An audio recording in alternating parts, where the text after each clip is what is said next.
Everyone, welcome back to the channel. Today in this video, we will learn about Binance versus Coinbase. Coinbase and Binance are both great crypto exchanges, but they are built for different types of beginners. If you're new to crypto, Coinbase is the easier option. Just create an account, verify your identity, link your payment method, choose a coin like Bitcoin, enter the amount, and confirm your purchase.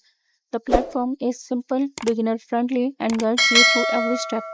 Binance, on the other hand, is designed for users who want more advanced trading features.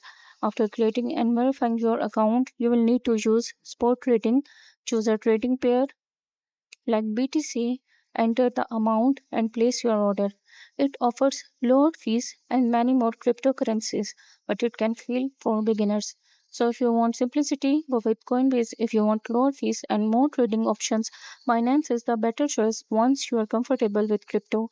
If you found this video helpful, don't forget to like and subscribe for more crypto guys. Thanks for watching.